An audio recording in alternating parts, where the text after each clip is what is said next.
কিয়ামতের আলামতের মধ্যে আরও রয়েছে। আবু হুরায়রা রাদিয়াল্লাহু তাআলা আনহু বলেন, রাসূল সাল্লাল্লাহু আলাইহি ওয়াসাল্লাম বলেছেন, ইউশিকুল ফোরাত, ফোরাত নদী শুকিয়ে যাবে। ফোরাত নদীতে এখনো পানি আছে, এক সময় শুকিয়ে যাবে। আইয়াসরা আন কানদিম মিন যাহাব, ফোরাত নদীর তলদেশ থেকে স্বর্ণের খনি বাইর হবে। রাসূল সাল্লাল্লাহু আলাইহি ওয়াসাল্লাম বলছেন, ফামান হারাজা, যে ব্যক্তি উপস্থিত থাকবে সেখানে, ফালা ইয়াখুযু মিনা শাই, সে যেন মিনহু শাই, সে যেন কিছু গ্রহণ না করে। তাহলে ওই সম্পদ নিতে নিষেধ করছেন। কিয়ামতের আলামত, ফোরাত নদী শুকিয়ে যাবে। রাসূল সাল্লাল্লাহু আলাইহি ওয়াসাল্লাম বলছেন, হাত্তা লা তাকুমুস সাত, কিয়ামত ততদিন পর্যন্ত হবে না। কতদিন পর্যন্ত হবে না? যতদিন হাত্তা ইয়াহসারাল ফোরাত আন জাবালিম মিন যাহাব, যতদিন না ফোরাত নদীর তলদেশ থেকে স্বর্ণের পাহাড় বাহির না হবে। ইয়াক্তাতিলুন নাসা আলাইহি, মানুষ ওই স্বর্ণের পাহাড় নেওয়ার জন্য তুমুল লড়াইয়ে লিপ্ত হবে। ফায়াকতুলু মিন কুল্লি মিআতিন তিসআতুন তিসউন, ওই স্বর্ণের পাহাড় নেওয়ার জন্য এত তুমুল যুদ্ধ হবে যে যুদ্ধে শতকরা ৯৯ জন লোকই মারা যাবে, একজন বেঁচে থাকবে। কয়জন লোক মারা যাবে? ৯৯ জন। বেঁচে থাকবে কয়জন? একজন। প্রত্যেকেই বলবে, ইয়াকুলু কুল্লু রাজুল মিনহুম লাআলা কুনানাল্লাযী আনজু, আমি মনে হয় ওই সম্পদ পাবো। প্রত্যেকে নিজে নিজে চিন্তা করবে, আমি মনে হয় স্বর্ণের পাহাড় পাবো, কিন্তু কেউ পাবে না। এটা একটা কিয়ামতের আলামত, যে ফোরাত নদী শুকিয়ে যাবে, স্বর্ণের খনি অথবা স্বর্ণের পাহাড় বাইর হবে। এটা কিয়ামতের আলামত। কিয়ামতের আরেকটি আলামত আছে। আবু সাঈদ খুদরি রাদিয়াল্লাহু তাআলা আনহু বলেন, রাসূল সাল্লাল্লাহু আলাইহি ওয়াসাল্লাম বলেছেন, লা তাকুমুস সাত, কিয়ামত ততদিন পর্যন্ত হবে না। কতদিন? হাত্তা তুকাল্লিমাস সিবাউল ইনসা, যতদিন না গরু ছাগল, বাঘ ভাল্লুক, হাতি গন্ডার মানুষের সাথে মানুষের ভাষায় কথা না বলছে। আপনার বাড়ির গরু আপনার ভাষায় আপনার সাথে কথা বলবে। এটা কেমন হলো? আশ্চর্য বিষয়, তাই না? কিয়ামত ততদিন পর্যন্ত হবে না যতদিন না পশু প্রাণী কার সাথে কথা বলবে? মানুষের সাথে কথা বলবে। পশু প্রাণী মানুষের সাথে। তুকাল্লিমার রাজুল উযবাতু সাউতিহি, মানুষের হাতের লাঠি তার সাথে কথা বলবে। ইমাম সাহেব খুতবা দিবে লাঠি দিয়ে, লাঠি ইমাম সাহেবের সাথে কথা বলতে থাকবে। গরু পিটাবেন, লাঠি আপনার সাথে কথা বলবে। আশ্চর্য, জড় বস্তু আপনার সাথে কথা বলবে। সেরাকুন আলিহি, জুতা পরতে যাবেন, জুতার ফিতা আপনার সাথে আপনার ভাষাতে কথা বলবে। আশ্চর্য, এটা হয় কি করে? তারপরও ঈমান থাকলে বিশ্বাস করতে হবে। কিয়ামতের আলামত, জুতার ফিতা আপনার সাথে কথা বলবে। আশ্চর্য কথা, এটা কিয়ামতের আলামত। ওয়াইখুবিরাহু ফাখিযুহু বিমা আহদাস আহলু বাদাহু, বাড়িতে যখন ঢুকবেন তখন আপনার এই রানটা বলে দিবে আপনার ছেলে মেয়ে স্ত্রী কোথায় জেনা করেছে, কোথায় কুকর্ম করেছে। এই রান আপনার সাথে কথা বলবে, উরু রান। আপনাকে বলে দিবে যে আপনার স্ত্রী কোথায় বেপরদায় চলেছে, গীবত করে আসলো, কোথায় পরকীয়া করে আসলো। কে বলে দিবে আপনাকে? এই রান, উরু। এটা একটা কিয়ামতের আলামত। আবু হুরায়রা রাদিয়াল্লাহু তাআলা আনহু বলেন, রাসূল সাল্লাল্লাহু আলাইহি ওয়াসাল্লাম বলেছেন, লা তাকুমুস সাত, কিয়ামত ততদিন পর্যন্ত কায়েম হবে না। কতদিন? হাত্তা ইউকাতিলাল মুসলিমুনা আল ইয়াহুদা, যতদিন না মুসলমানগণ ইহুদিদের বিরুদ্ধে যুদ্ধ না করবে। ফায়াকতুলহুমুল ইয়াহুদা, ইহুদিদেরকে মুসলমান হত্যা করবে। হাত্তা ইয়াখতাবিয়াল ইহুদিউ মিন ওয়ারাল হাজার ওয়াস সাজারে, এমনকি অবশেষে ইহুদিগণ পালিয়ে যাবে, পালিয়ে পাথরের আড়ালে, গাছের আড়ালে আত্মগোপন করবে। ওয়াকুলুল হাজার ওয়াস সাজারু, পাথর আর গাছ তখন বলবে, ইয়া মুসলিমুন, হে মুসলমানগণ, ইয়া আব্দুল্লাহ, আল্লাহর বান্দারা শোনো, হাযাল ইহুদিউ খালফি ফাতাল ফাকতুলুহু, এই মুসলমানগণ, এই যে আমার পিছনে ইহুদি লুকিয়ে আছে, একে ধরো, একে হত্যা করো। কে কথা বলবে? গাছ, পাথর বলে দিবে আপনাকে, যে পাথর বলবে, এই মুসলমানগণ, আমার পিছনে কে লুকিয়ে আছে? ইহুদিরা। গাছ বলে দিবে, আমার পিছনে ইহুদিরা লুকিয়ে আছে, আসো, ধরো, হত্যা করো। তাহলে জড় বস্তু কথা বললো আপনার সাথে, এটা কিয়ামতের আলামত। আওফ বিন মালিক রাদিয়াল্লাহু তাআলা আনহু বলেন, রাসূল সাল্লাল্লাহু আলাইহি ওয়াসাল্লাম বলেছেন, আওফ বিন মালিক রাদিয়াল্লাহু তাআলা আনহু বলেন, আতাইতুন নবী সাল্লাল্লাহু আলাইহি ওয়াসাল্লাম ফি গাযওয়াতি তাবুক, আমি তাবুকের যুদ্ধে রাসূলের খেদমতে উপস্থিত হলাম। তিনি বললেন, আওফ, আদিদ সিত্তাম বাইনা ইয়াদাই সাত, কিয়ামতের লক্ষণ তুমি 6টা হাতে গুনে রাখো। এক, মাউতি, আমার মরণ। তারা মুহাম্মদ সাল্লাল্লাহু আলাইহি সাল্লামের জন্ম এবং মৃত্যু উভয়টাই কিয়ামতের আলামত, উভয়টাই কিয়ামতের আলামত। 6টা আলামত গুনে রাখো। তার এক হচ্ছে আমার মৃত্যু, সুম্মা ফাতহু বাইতুল মাকদাস, বাইতুল মুকাদ্দাস বিজয়, ইহুদিদের কাছে চলে যাবে, ইহুদিরা দখল করে থাকবে, আবার ইহুদিদের বিরুদ্ধে মুসলমান জিহাদ করে বাইতুল মুকাদ্দাস বিজয় করবে, বাইতুল মুকাদ্দাস বিজয় হবে, তখন কিয়ামতের আলামত, সেটাই কিয়ামতের আলামত। সুম্মা মৌতানুন, ব্যাপক মহামারী। কিসের? Corona virus. করোনা ভাইরাসের চেয়ে কত লক্ষ কোটি গুণ পাওয়ারফুল একটা ভাইরাস পৃথিবীতে আসতে পারে। খুযুফিকুম কাকওয়াসিল গানাম, ছাগলের মোড়কের মতো মানুষ মরে যাবে। এখন তো কয়জন মরেছে করোনা ভাইরাসে? আর রাসূল সাল্লাল্লাহু আলাইহি সাল্লাম এই হাদিসে বললেন, এমন কিয়ামতের পূর্বে একটা ভাইরাস মহামারী আল্লাহ দিবেন যে শতকরা 40, 50, 60 জন লোক মারা যাবে। কথা মনে বুঝতে পারেননি? ব্যাপক হারে লোক মারা যাবে। কিসের? Corona virus. তাহলে এটা কিয়ামতের আলামত। সুম্মা ইস্তিফাদাতুল মাল, 4 নম্বর হচ্ছে মানুষের ধন সম্পদ বেশি হবে, যেটা আগে বলা হয়েছে। 5 নম্বর কি? সুম্মা ফিতনাতুন, এরপরে ফিতনা। লা ইয়াবকা বাইতুম মিনাল আরাবিল্লা দাখালতুহু, আরবের সব বাড়িতেই ফিতনা প্রকাশ পাবে। যেমন সারা পৃথিবীতে ফিতনার আলোচনা হলো না, ফিতনা কাকে বলে, ওরকম ফিতনা সারা পৃথিবীতে ছড়িয়ে পড়বে। আরব উপদ্বীপের সব বাড়ি ঘরে ফিতনা ফাসাদে ভরে যাবে।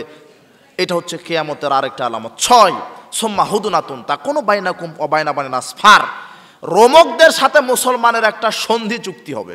কাদের সাথে? রোমে যারা বাস করছে এখন, ইটালির রাজধানী কি? রোম। এদের সাথে মুসলমানের একটা সন্ধি হবে।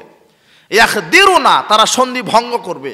ফায়াতুনাকুম তাহতা সামানিনা গয়ে, তারা সন্ধি ভঙ্গ করে মুসলমানের বিরুদ্ধে 80টি পতাকা নিয়ে যুদ্ধ করতে আসবে। তাহতা কুল্লু গয়াতিন 12 আলফান, প্রত্যেকটি পতাকার পিছনে থাকবে 80,000 সৈন্য। কত হাজার? 12,000 সৈন্য। কত হাজার? 12,000। পতাকা থাকবে 80টি, প্রত্যেকটি পতাকার পিছনে থাকবে 12,000 সৈন্য। তার মানে 8 বারাং কত হয়? 96। 9,60,000 রোমান সৈন্য মুসলমানের বিরুদ্ধে যুদ্ধ করতে আসবে। আবু হুরায়রা রাদিয়াল্লাহু তাআলা আনহু বলছেন, রাসূল সাল্লাল্লাহু আলাইহি ওয়াসাল্লাম বলছেন, কিয়ামত ততদিন পর্যন্ত হবে না যতদিন না রোমকগণ মুসলমানের বিরুদ্ধে যুদ্ধ করবে। অর্থাৎ ওই যে 9,60,000 সৈন্য কাদের বিরুদ্ধে যুদ্ধ করবে? মুসলমানদের। এই যুদ্ধে মুসলমান 3 দলে বিভক্ত হবে। এক দল ভয়ে পালিয়ে যাবে, আর এক দল শহীদ হবে। যারা পালিয়ে যাবে তাদেরকে কিয়ামত পর্যন্ত আল্লাহ ক্ষমা করবেন না। যারা শহীদ হবে তাদেরকে আল্লাহ বিনা হিসেবে জান্নাত দিবেন। আর যারা জীবিত থাকবেন তারা ওই 9,60,000 রোমকদের উপরে বিজয় লাভ করবেন। আর তারাই কনস্টান্টিনোপল জয় করবেন। কনস্টান্টিনোপল জয় করার সাথে সাথে ইবলিস শয়তান বলবে, দাজ্জাল ঢুকে পড়েছে, দাজ্জাল। ঘটনা মিথ্যা হবে। এরপরে যখন কনস্টান্টিনোপল পার হওয়ার পরে সিরিয়ায় ঢুকবেন, তখন দাজ্জাল বাস্তবিকই চলে আসবে। সিরিয়া এবং ইরাকের মধ্যবর্তী কোনো রাস্তা দিয়ে দাজ্জাল বাইর হবেন। আর 9,60,000 রোমকদের সাথে যুদ্ধ হবে। যুদ্ধের নেতা হবেন ইমাম মাহাদি। কে? ইমাম মাহাদি। সম্ভবত এটা বোঝা যাচ্ছে, কেননা ইমাম মাহাদি আগে আসবেন, তারপরে দাজ্জাল আসবেন। কথা বুঝতে পেরেছেন? দাজ্জাল এসেই এমন কর্মকাণ্ড চালু করবে, ও যে রাস্তা দিয়ে যাবে, মৌমাছির দল যেমন পিছনে আসে, ধন সম্পদ তার পিছনে পিছনে হেঁটে যাবে। দাজ্জালের ক্ষমতা দেখেন। দাজ্জালকে যারা মেনে নিবে তাদের টাকা পয়সার অভাব হবে না। দাজ্জালকে যারা মানবে না তারা একেবারে দরিদ্র হয়ে যাবে। দাজ্জালের এক হাতে থাকবে জান্নাত, এক হাতে থাকবে জাহান্নাম। যেটা মানুষ জান্নাত মনে করবে সেটা হবে যেটা মানুষ জান্নাত মনে করবে সেটা হবে জাহান্নাম, যেটা মানুষ জাহান্নাম মনে করবে সেটা হবে জান্নাত। দাজ্জালের এক হাতে থাকবে রুটির পাহাড়, এক হাতে থাকবে পানির পাহাড়। মনে হবে যে তিনি রাজ্জাক, কিন্তু প্রকৃত তিনি রাজ্জাক নন। রাজ্জাক কে? আল্লাহ। তিনি এমন কর্মকাণ্ড করবেন, তিনি এক যুবককে বলবেন, এই তুমি আমাকে মানো। যুবক বলবে, আমি তোমাকে মানবো না। যুবককে তরবারের দ্বারা দ্বিখণ্ডিত করে 2 খণ্ড এত দূরে নিক্ষেপ করবেন, তীরের ফলা যত দূর যায় তত দূর চলে যাবে। আবার বলবে আসো, যুবক চলে আসবে, হও, আবার হয়ে যাবে। দাজ্জালকে আল্লাহ এত পাওয়ার দিবেন। যুবক আবার গঠিত হয়ে আবার যুবককে বলবে, ঈমান আনো। তখন যুবক বলবে আমি আরো বিশ্বাসী হলাম যে তুই দাজ্জাল, আমি ঈমান আনবো না। সুবহানাল্লাহ বিহামদি। তাহলে এরকম কর্মকাণ্ড যখন হবে, এরকম কর্মকাণ্ড হতে হতে ঈসা ইবনে মারইয়াম আকাশ থেকে অবতরণ করবেন দুইজন ফেরেশতার ডানার উপরে ভর দিয়ে, মসজিদে দেমাস্কের শ্বেত মিনারায় অবতরণ করবেন। সুবহানাল্লাহ বিহামদি। ওখানে অবতরণ করবেন, গায়ে থাকবে হলুদ রঙের পোশাক, মাথা নিচু করলে টপ টপ করে ঘাম ঝরবে, মাথা উঁচু করলে মুক্তার দানার মতো ঝরবে ঘাম। তার নিঃশ্বাস যাবে, চোখের জ্যোতি যতদূর যায় ততদূর। তিনি দাজ্জালকে খুঁজ করবেন, বাইতুল মুকাদ্দাসের লুদ্দু দরজার সামনে তাকে পাবেন, তরবারি তারা তাকে একেবারেই। দাজ্জাল ঈসাকে দেখার সাথে সাথে লবণের মতো গলতে থাকবে, পানি হয়ে যেতে থাকবে। ঈসা ইবনে মারইয়াম, ঈসা তাকে একেবারে তরবারি ঢুকিয়ে দিয়ে হত্যা করে মানুষকে দেখাবেন, এই দেখো দেখো আমি দাজ্জালকে মেরেছি। কথা বুঝতে পারছেন? এগুলি কিয়ামতের পূর্বে এগুলি ঘটবে। মাহাদি আসবে, তারপরে দাজ্জাল আসবে, তারপরে ঈসা আসবে। ঈসা আলাইহিস সালাম যখন দাজ্জালকে মেরে দিবেন, তখন আল্লাহ বলবেন, ঈসা তুমি তোমার যারা ঈমানদার বাহিনী, যাদেরকে আল্লাহ দাজ্জালের ফিতনা থেকে বাঁচিয়ে রেখেছিলেন, তাদেরকে আল্লাহ বাহির করবেন, করে বলবেন ঈসা তুমি এদেরকে নিয়ে তুর পাহাড়ে আশ্রয় নাও। কেননা আমি এমন কিছু জাতি আবিষ্কার করেছি, কিছু লোকদেরকে, তাদের সাথে মোকাবেলা করার ক্ষমতা পৃথিবী তার কারণ নাই। অর্থাৎ তখন আল্লাহ ইয়াজুজ মাজুজকে ছেড়ে দিবেন। তার মানে প্রথমে আসবে মাহাদি, হ্যাঁ, তারপরে দাজ্জাল, তারপরে ঈসা, সর্বশেষ আসবে কারা? ইয়াজুজ মাজুজ। এটা একটা সম্প্রদায়, এদেরও পৃথিবীতেই ঘর বাড়ি আছে, এদের স্ত্রী ছেলে মেয়ে আছে। কোথায় আছে আল্লাহ ভালো জানেন। কথা বুঝতে পেরেছেন? ইয়াজুজ মাজুজ তারা এসে এত ক্ষমতাধর, তাবারিয়া নামক নদীর পানি একেবারে শুকিয়ে ফেলবে পানি খেতে খেতে। পরের দল এসে বলবেন কে জানে এসেছিল এখন নাই। ওরা এসে বলবে যে তারা খুন খারাপিতে এত পারদর্শী হবে যে যাকে দেখবে তাকে মেরে দিবে। তারা বলবে যে দুনিয়াতে আর কোনো মানুষ নাই, এখন আকাশবাসীকে মেরে দিতে হবে। তারা আকাশের দিকে তীর ছুড়বে, তখন আল্লাহ তাদের তীরকে নিয়ে রক্ত দিয়ে আবার নিচে ফেলে দিবেন। তারা বলবে যে আমরা আল্লাহকেও মেরে দিয়েছি। কথা বুঝতে পেরেছেন? এই ভাব কর্মকাণ্ড। তখন ঈসা ওই যে তুর পাহাড়ে তার সৈন্যকে নিয়ে বড় বিপদে থাকবেন, আল্লাহর কাছে তারা প্রার্থনা করবেন, আল্লাহ আমরা বিপদে আছি, খাদ্যের অভাবে মুক্তি দাও। তখন আল্লাহ ইয়াজুজ মাজুজের গর্দানে বিষাক্ত কীটের আযাব দিবেন, যেই কীটের আযাবে ইয়াজুজ মাজুজ সম্প্রদায় করে মরে পড়ে থাকবে। তাদের গন্ধে তারা টিকতে পারবে না, ঈসা আলাইহিস সালাম এবং তার সেনাবাহিনীরা টিকতে পারবে না। তখন আল্লাহর কাছে আবার দোয়া করবেন, আল্লাহ এই বিপদ থেকে রক্ষা করো। তখন আল্লাহ বৃষ্টি বর্ষণ করাবেন। কি বৃষ্টি? আর বখতি উটের গর্দানে নাই লম্বা লম্বা পাখি পাঠিয়ে দিবেন। তারা ওই পাখিগুলি ওই ইয়াজুজ মাজুজের লাশ নিয়ে নিয়ে তারা এক নদীতে ফেলে দিবেন, নদীতে ফেলে দিবেন, পরিষ্কার করবেন সারা পৃথিবী, বৃষ্টি দিবেন, সারা পৃথিবী চকচকে ঝকঝকে হয়ে যাবে। সেই সময় তা আল্লাহ আবার উর্বরতা দিয়ে ভরিয়ে দিবেন। ওই সময়তে একটা ডালিম খাবে একজন এক জামাত লোক, একটা বংশের লোক। ডালিমের যে খোসা, ওই খোসা দিয়ে মানুষ বাড়ির ছাদ তৈরি করতে পারবে। তাহলে কত বড় ডালিম হবে বলেন তো? একটা গরুর দুধ খাবে একটা গ্রামের লোক। এখনই তো 40-50 কেজি হয়, তাহলে সেই সময় কত কেজি হবে আল্লাহ ভালো জানেন। সুবহানাল্লাহ। ওই সময়তে মানুষ সুখ শান্তিতে থাকবে, শুধু ঈমানদারগণ। আবার এক শ্রেণীর মানুষ নিকৃষ্ট হয়ে যাবে, আল্লাহ মৃদু একটা বাতাস দিবেন, ওই বাতাসে ঈমানদারগণ সব মানুষ মারা যাবে। দাজ্জাল পৃথিবীতে থাকবেন 40 দিন। কয়দিন? 40। ইমাম মাহাদি ক্ষমতায় থাকবেন, সারা পৃথিবীর বাদশা থাকবেন 7 বছর। কতদিন থাকবেন এটা বলা হয়নি। আর ঈসা আলাইহিস সালাম পৃথিবীতে জীবিতই থাকবেন আসার পরে 7 বছর। কত বছর? আর ইমাম মাহাদি 7 বছর ক্ষমতায় থাকবেন। তিনি কতদিন থাকবেন এ কথা বলা হয়নি। তবে ঈসা আলাইহিস সালাম থাকবেন সর্বমোট 7 বছর। কত বছর? 7 বছর। তো মৃত হয়ে যাবে সব ঈমানদার মানুষ। এরপরে নিকৃষ্ট মানুষ যারা, তারাই জীবিত থাকবে।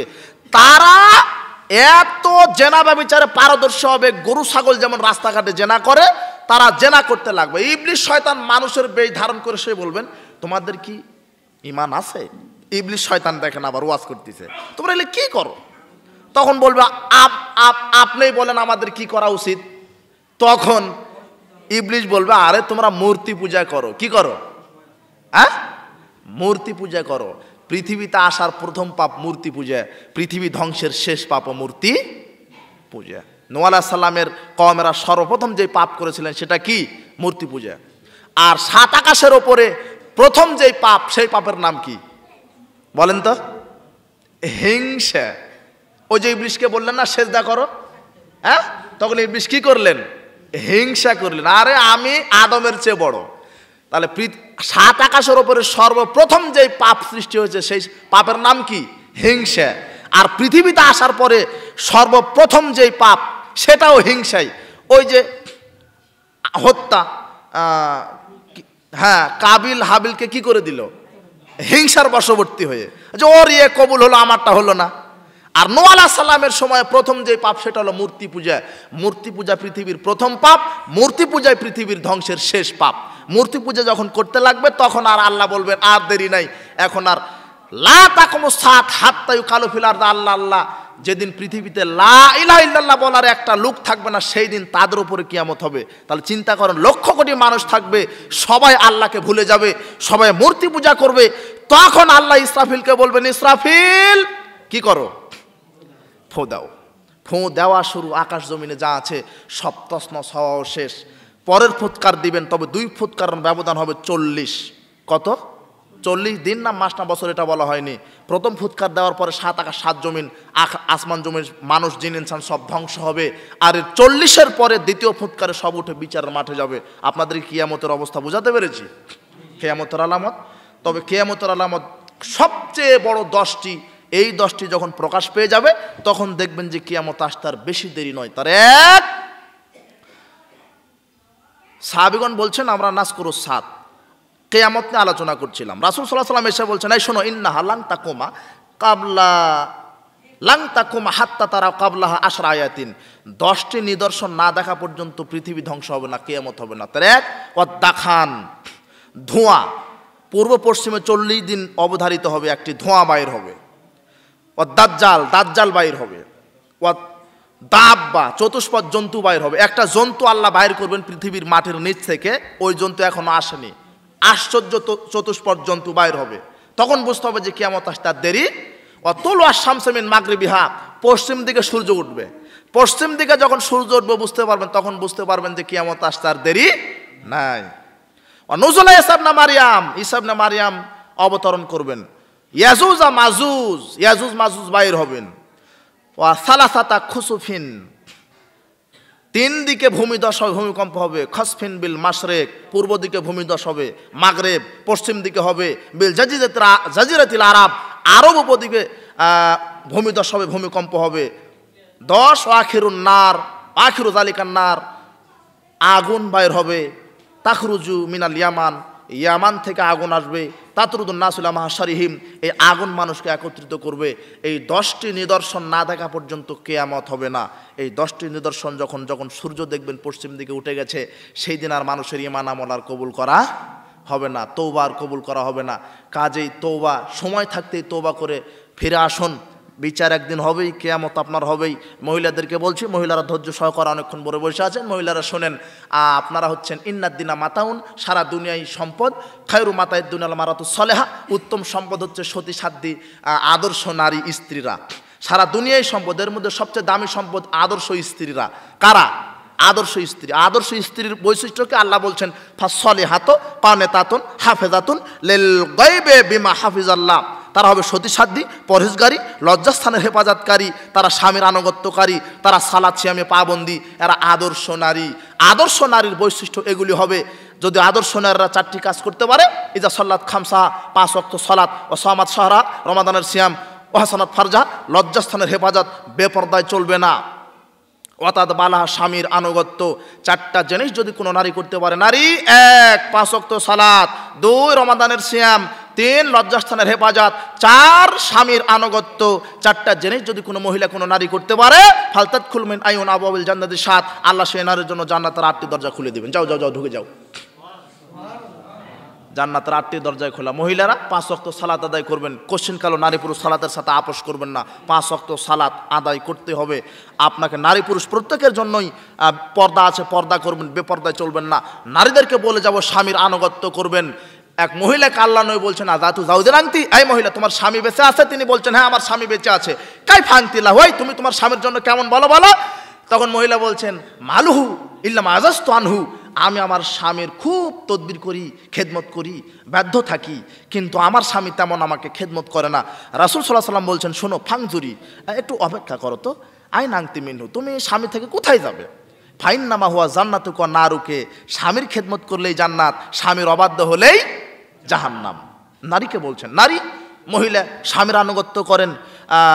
দুই শ্রেণীর মানুষের সালাত আল্লাহ কবুল করেন না, ওয়ামরাতুন আসাদ জাওজাহা, যে ওই মহিলার সালাত আল্লাহ কবুল করবেন না যেই মহিলার স্বামীর অবাধ্য, স্বামীর রাগান্বিত হয়ে থাকে আর স্ত্রী ঘুমায়, ওই স্ত্রীর সালাত আল্লাহ কবুল করবেন না। স্বামীর বাধ্য থাকবেন। আর স্বামী যারা পুরুষ যারা এখানে আছেন তাদেরকেও বলে যাব, স্ত্রীকে কটু কথা বলবেন না, গালি দিবেন না, অশ্লীল ভাষা প্রয়োগ করবেন না। স্ত্রীকে সবসময় আদর করবেন, বলবেন তোমার চেহারা এত সুন্দর, তোমার চুল এত সুন্দর, সবসময় তাকে ভালো বলবেন, দেখবেন যে আপনার সারা রাত পা টিপে দিবে। আর একবার যদি বলেন যে তোমার নাক বোসা, চেহারা কালো, ঠোঁট মোটা, কিয়ামত পর্যন্ত ভালোবাসবে না। কথা বুঝতে পেরেছেন? আপনাদেরও দায়িত্ব আছে, শুধু স্ত্রীর খেদমত দিবেন, স্ত্রীর খেদমত আপনারও করা লাগবে। কথা বুঝতে পেরেছেন? ঠিক মতো খাবার দিবেন, ঠিক মতো পরার দিবেন, অসুস্থ হলে চিকিৎসা করবেন। নারীদেরও আর একটা দোষ আছে, স্বামী এত কষ্ট করে ইনকাম করে, শাড়ি কিনে দেয়, লুঙ্গি কিনে দেয়, 1 মাস দিতে পারেনি, তখন নারী বলে আব্দুল্লাহর আব্বা তোমার কাছে 20 বছর থাকলাম, কিছুই দিতে পারলে না, বলে না? এই যে অকৃতজ্ঞ মহিলা, এদের জন্য জান্নাত হারাম। স্বামী কষ্ট করে আপনাকে একটা শাড়ি কিনে দেয়, ওটা নিয়েই বলবেন, স্বামীর শুকরিয়া আদায় করবেন। আল্লাহ নারীদেরকে তৌফিক দান করুন, আল্লাহুম্মা আমিন। এই স্ত্রীর জন্যই স্বামীরা ভালো হয়, আবার স্ত্রীর জন্য স্বামীরা খারাপ হয়। স্ত্রী ইচ্ছা করলে স্বামীকে আদর্শ ওয়াক্তের বিড়ি সিগারেট সুদ ঘুষ থেকে ফিরে আনতে পারে, আবার ইচ্ছা করলে স্ত্রীরা একজন স্বামীকে খারাপ করে দিতে পারে। প্রত্যেকদিন ঘুতাবে, এই তুমি কি চাকরি করো, ফলের মধ্যে ফকিরুদ্দিন মোল্লা, তোমার বন্ধু এসি আছে, ফ্রিজ আছে, ডিসি আছে, কত কি গাড়ি বাড়ি আছে, তোমার কিচ্ছু নাই। এই ঘুতাতে ঘুতাতে স্বামীকে চুর বানিয়ে ফেলে না, সুদের সাথে জড়িত করে ফেলে। আপনার নারীদেরকে বলবো, স্বামীদেরকে এভাবে চাপ দিবেন না। আপনার স্বামী ভ্যান চালিয়ে খেতে পারে, বৈধ রুজি ইনকাম করে, ওখানে বরকত আছে, বৈধতে বরকত, অবৈধতে বরকত। কুকুরে বাচ্চা দেয় কয়টা? 5টা 7টা 10টা পর্যন্ত দেয়। সব বেঁচে থাকে? সব যদি বেঁচে থাকতো তাহলে আপনার এই এলাকায় মানুষের সাথে কুকুরের সঙ্গে বেশি হতো। কিন্তু যেমনি জন্মের হয়, জন্মের মরা মরে। গরুয়ে বাচ্চা দেয় কয়টা? একটা। 10 বছর 20 বছর পর শোনা যায় যে একজন আর 2টা হয়েছে, কিন্তু গাভী বাচ্চা দেয় কয়টা? তারপরও কুরবানি আসলে মুসলমান জন্মের খাওয়া খায় না? এরপরও গরুরাও আছে। গরু হালাল তাই তাদের বরকত, আর কুকুর হারাম তাই তাদের বরকত। মহিলাদেরকে বলবো, তোমার স্বামী 1 লক্ষ টাকা কামাই করে কিন্তু অবৈধ, দেখবেন ছেলের কিডনি নষ্ট, ছেলে চোখে দেখে না, হ্যাঁ, মেয়ে অমুক জায়গায় গেছে, ছেলের এই হয়েছে, অসুখ, কেস কাবারি আছে, আর বউ তো একেবারে ডেটিং মারতেছে, টাইমই নাই, সময় নাই, অশান্তি অশান্তি। 1 লক্ষ টাকা ইনকাম, মাসে দেখা যায় যে 1,20,000 টাকা বাকি, এরকম আছে না? আর তোমার স্বামীর 10,000 টাকা ইনকাম, কিন্তু খেয়ে পরে বরকত আছে, শেষ হয় না। স্ত্রীর অসুখ নাই, ছেলের অসুখ নাই, চোখে কম দেখে না, কোনো নাই।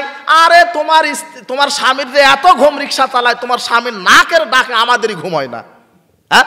আর ওই যে কোটিপতি শুয়ে আছে, গ্যাসের ট্যাবলেট খাওয়া লাগে, ঘুমের খাওয়া লাগে, প্রেশারের খাওয়া লাগে, ডাক্তার নিষেধ করে দিছে 1 গিলাস মুড়ি খেয়ে রাতে ঘুমাবা, তোমার হচ্ছে পরে কি ডায়াবেটিস, প্রেশার, গরু খাওয়া যাবে না, খাজি খাওয়া যাবে না, দুধ খাওয়া যাবে না, কলা খাওয়া যাবে না, কি খাবা? রুটি আর মুড়ি। কথা বুঝতে পারছেন? কাজেই হালালে বরকত আছে, হারামে বরকত নাই। এই কথা বলে আজকের আলোচনা এখানে শেষ করলাম। সুবহানাকাল্লাহি ওয়া বিহামদিকা, আশহাদু আল্লা ইলাহা ইল্লা আনতা, আস্তাগফিরুকা ওয়া আতুবু ইলাইক। আসসালামু আলাইকুম ওয়া রাহমাতুল্লাহি ওয়া বারাকাতুহু।